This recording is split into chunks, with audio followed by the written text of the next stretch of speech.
Hi guys, this is Mark with my analysis for the week commencing the 28th of May. Now, last week in the live training session I cautioned about the New Zealand dollar news, and I said even if the news came out as expected, there is always the risk with Forex that we can see crazy moves, and that is what transpired. And this is what happened. The news came out as expected. They did raise interest rates and the thing fell off a cliff, and it fell 80 pips, and this is on a 15-minute chart. So why did it do it, and why is it so risky?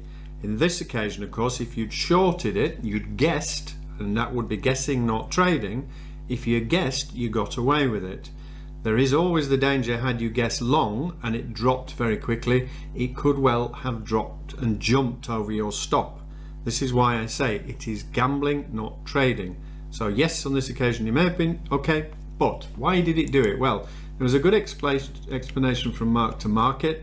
He went on to explain, and this is important for this week because it's NFP this week. It's not always what the news is, it's what they say when they release the news, and particularly with NFP in the press conference afterwards. So this is why it's better to leave things alone, wait till the news comes out, let the dust settle, and then think about taking trades. So last week it was mixed news, but it wasn't particularly good for the Eurozone, although there's still French flash still above 50, which is seen as a positive. French flash services refers to services and then manufacturers, their outlook. This is the purchase managers, what they are thinking. Are they buying more stuff now which will impact further down the line, or are they cutting back? And the French one came out worse than expected, but not so bad. The German is already below 50. Germany officially now is in a recession, and this is not just COVID related, and this is not just the Russian situation. Germany actually at the end of 2019 almost went into recession then as well. So this has been going on for some time, so not good for the German manufacturing industry. Pound manufacturing again below 50, not good for those either, but the flash services, and the UK is more of a service sector rather than manufacturing. Germany tends to be the other way around. So then we had flash services from the US, which were above 50 and positive, so positive for the dollar. And then this was that cash rate, so it came out as expected. But as I say, check out the article from Marc to Market. It was the future forward guidance that caused the kickoff. CPI for the UK, it's come out green on Forex Factory, but this is still not good. This is core price inflation still going up, or certainly not going down as much as expected in the UK. Governor Bailey spoke last week. Ironically, he was talking about inflation one day. A fireside chat about inflation in the economy. Well, he's hopeless, and he got it so badly wrong last year. This is why the UK is so far behind the curve. And then it was the FOMC meeting minutes and GDP for the US, which was obviously important, and unemployment claims. So why has Germany gone into recession? I will post the link for you to have a check and a read through. Remember, Germany is the powerhouse of the Eurozone. They have the ones who have been the most profitable probably in the last 20 years. Things now are going a little bit sour. I personally have always felt that the Eurozone would implode at some point, and this is not a good sign for the Euro. The IMF, on the other hand, after earlier in the year saying that the UK was going to go into recession, big headlines in the BBC, terrible, terrible, terrible. Now the IMF come out and say, well, actually, no, it's not going to go into recession. There's going to be some growth. No big headline in the BBC this time.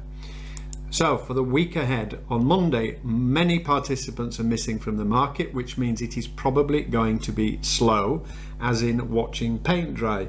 And therefore the best advice is just walk away and leave it alone, because you can get into a trade and it will just sit there all day. You got the US away, the Swiss, the Brits, the Eurozone. There's a big part of the markets will be missing there. Tuesday morning, GDP for Switzerland, obviously important. USD CB consumer confidence on Tuesday as well. Governor Lowe speaking, Australian Bank on Wednesday. CPI is the important one for the Aussie this week. And then for the CAD on Wednesday as well, you've also got gross domestic product. Is it going up, down, or sideways? USD JOLTS openings. And then Thursday for the ECB, you've got non-farm employment change from the US. You've got Lagarde speaking, another one I have no respect for. And then you've got US unemployment claims, and the biggie of the week, we never trade non-farm employment. It is crazy time, and it has the potential to be far more disastrous than the New Zealand dollar I just showed you, because whereas the New Zealand dollar just dropped, often with NFP it will shoot up and then it will shoot down and then it will go back to the beginning. And in the meantime, anybody that's shorted, anybody that's longed, everybody loses. So for me, always walk away. I have posted, we're starting to update our YouTube channel with smaller clips. Often it's harder to find things inside the website, so little bits. Here, gambling or trading. If you trade NFP, you are gambling. Check out that video. And then another one, how to manage trades through NFP. So again, all explained in there. Final bit I've got in here before we go to the charts. This is a Forex correlation map. Why am I showing you this? Well, we have a number of dollar-yen trades and cross-yen pairs all lining up at the same time. And the thing then is which to take. Because what you have to be aware of, this is on the daily, the euro-yen, for example, is going correlated with the Swiss yen 98% of the time, pound yen 96, 87 for the Aussie yen, and therefore it's the same bet. So you have to be very careful. So this is a really good site. I'll post this in the blog post as well. Now on to the charts. As ever, I watch the dollar index as my barometer. Are we looking at dollar strength or dollar weakness? We had previous year, last year was easy. We were just buying the dollar and selling everything else. Then from September onwards we were selling. And now we had the bounce and we've had this triangle break I showed you the other week. Very significant. Now we've broken through the 55 EMA. And I just warned you last week, said just watch the 200 EMA because it will probably, if it got through the 55 struggle there, it did, but now it's through. Now as long as nothing comes out this week that's extraordinary bad for the dollar or bad NFP, this could well go on a run and we might see 110 again, and that will make it very much easier for us to trade throughout the summer. On the other hand, if a bank goes bust or if the NFP is really bad, that could come back into here. But for now, the bias is to long the dollar. When the dollar is going up, gold is going down and drifting down. I'm looking to buy more. I'm hoping it's going to drop further. Silver bounced the other day at the 55 EMA, previous major support and resistance, in the 200 again. I would like it to drop further. Bitcoin is in a range, and Ethereum even more so. Look at this with Ethereum, it's just bounced for the last 10 days within a range. So on to FX. Dollar Swissy. I only want to short the dollar Swissy. However, I need it to come all the way back up here, 9,300, before I start to think about it, because there's nothing in the way here for a stop. And the reason I say I only want to short is to long. Again, I have nowhere for the stop. And interestingly, this is a line I placed on here a few months ago. Price tried all last week to break through this support and resistance area. Now the only thing you could do with this, and some of the pairs this week, is go down to a 4-hour chart. If this breaks and closes clearly above here, and I would prefer on a daily, then pulls back into here, then you could start going down to a 4-hour and looking for multiple reasons for the stop. On a simplistic level, you would be thinking under here, at least under Friday's close. You possibly could go down here under 89.95, so you're below the whole number of 90. You've 2 or 3 reasons in there. I prefer 4, 5 or 6. But if we go down to a 4-hour, if the EMAs start to come up closer and cross over, might be interested. So that is a B grade trade. That is not a forward order. That is, if this breaks and pulls back and these keep moving up, I could have an entry here, I could have a stop for 70 pips here, and a potential target of 200 pips away. Conversely, if the Swissy is going up, the euro is going down. Now at the moment, I had an order in here last week. I showed you how I had actually moved it because I was already made my month's target. I wasn't in a rush to trade last week.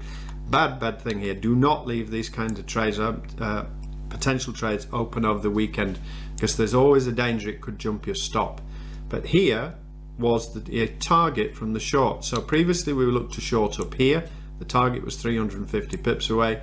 Now for a potential move back up, I have the weekly 55 EMA, I have got a trend line, I've got the 200 EMA, and I've got the 78.6 fib below. So there are multiple reasons to suspect if this is going to bounce anyway, it's probably going to bounce here. You would need to move the entry now above the 55 EMA. And then from the stop point of view, I've got the stop at the moment here, just below the 200. The more conservative would be down here below the 78.6 fib. So that is a potential long here, and I would look to short back up at the top if we move back up again. Pound, yes, it's bounced off the 55 EMA. I don't have multiple reasons for the stop on the pound, and I from the UK, even though I live in Portugal, I don't really know what's going on here. So until it does something, just trade what you see, and if it's not clear, walk away. Now the AUD, I've shown you how iron ore prices have given me a bias on this, that I only want to short the AUD. Shown you how for the previous 3 weeks we were in a range. Now we've broken the range, so lots of people will have been tempted to dive in here, but the problem once again is where to put the stop. And so for me, for an A grade, to place the trade and walk away, I need it all the way back up here. If you are looking to trade the break of the trend line, then consider the 4 hour, because the 4 hour here you have the 55. If it goes sideways this week and the 200 comes down, would give you a bit more confidence. Not for me, but that is a possibility. So this is that NZD and the big drop after that news. So again, the bias is only to short. Very similar pattern to the AUD, the trend line break. The better place for me to start to look is back up at 62. Dollar yen. Now we had this major massive break of this triangle the other week. Showed you that this could signify a 2,500 pip move on this. I was in it. I showed you the trade. I think we made 400 or 500 pips from it, but we're now out. I would like to be in this trade again. The only thing I have going at the moment realistically is for a pullback to around 13800. So then you would have the whole number. I don't really pay attention to fibs until we get to 50%, but you'd have the whole number and previous major support and resistance. Once again, for a stop you would have to go down to the 4 hour, and at the minute the 55 EMA is down there. So if you're trading intraday, it is the area to watch. The euro pound, I explained in recent weeks, I've not touched it because it's stuck in here, and this is 40 pip range. There are better opportunities elsewhere until or unless it drops and gives you a potential short with a lot of space underneath, or it can go higher, less attractive because the trend line's in the way in the 55. But while it's stuck in here, there's no point being in this trade. NZ yen. Now this was the one I showed you the other week. This was the almost perfect entry. I think I caught this within 1 or 2 pips. My initial target was up here, 200 pips away. My stop, I believe, was around 40. Check back in the videos, either on YouTube or within the blog, because I have a memory like a sieve. Now, for the week ahead, the New Zealand dollar yen is interesting yet again, and I would be looking this time at 83.80 for a potential long. I will have a look at this because intraday I might place half of the order at 84.30 and the other half at 83.60 with the stop below the 55 and the 200 and the 61.8, and the whole number is up there as well. So a lot going on there. CAD yen, similar pattern because they're cross pairs, and I've shown you that they're all linked. The best place for the CAD yen would be a pullback anywhere around 100. Whole number, massive whole number, 61.8 fib just below, 55.200 for the stop. You get the picture. Pound yen, too far away, I need a bigger pullback. Swiss yen, too far away, you get the picture. Euro yen, too far away. Aussie yen. Aussie yen again is like that euro pound I just shown you. It's stuck in the middle of this lot. If it could clearly get away, and then you would need it to close above this lot so it doesn't just flip back down on you, then you would be interested to long this. At the minute, leaving it alone. Aussie CAD. Now this is the remains of the trade I showed you from the other week. I am currently locked in 111 pips, and this is the balance of the trade. There's 20% still running. It was 200. Set the stop down here at 300 pips. Might adjust it down to 450. If I wanted to get back into this again, the daily we have the issue for where to place the stop. You can't, in my trading style, just have a stop above here just because it's previous support and resistance. You need these multiple reasons again. So then you could go down to the 4 hour, and if price continues to drift and the 200 comes in again, you may get the opportunity here and fib there. USD CAD, missed this the other week by 1 pip and it has gone 350.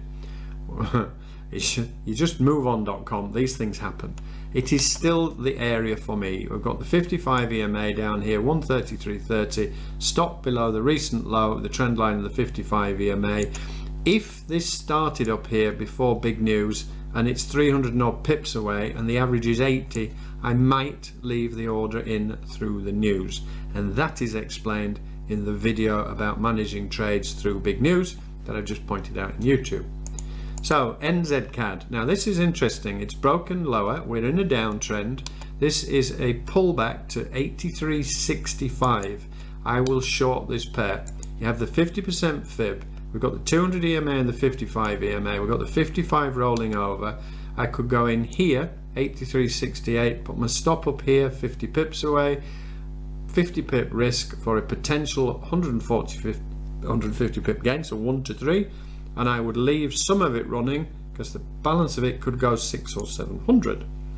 EuroCAD, similarly, it's interesting. I have a potential entry here at 144.65. I would anticipate it will struggle at the 55, but it could go 500 pips, could this one, and that is where I have my target set. At the minute I have my stop down here 50-60 pips away. You might, and that's below the whole number, you could split this and have one stop only 20-30 pips and the balance down here. Pound CAD, too far away realistically, it's 300 and odd pips, but if you get a big spike down it still is interesting. The rest of them are too far away realistically. I think this pound New Zealand is 700 pips away, 800, it's not going to happen. Usually, well, occasionally it does happen, but in general I think that the other options I've shown you are better. I will update you. I'm hosting the live session this week. If you've got any subjects you would like me to discuss in more detail, please submit a ticket through the help desk, and we will be going through updates after the bank holiday Monday, probably slow, and looking for potential trade setups and what's happening in gold and stocks and everything else. Have a great week. Catch you later.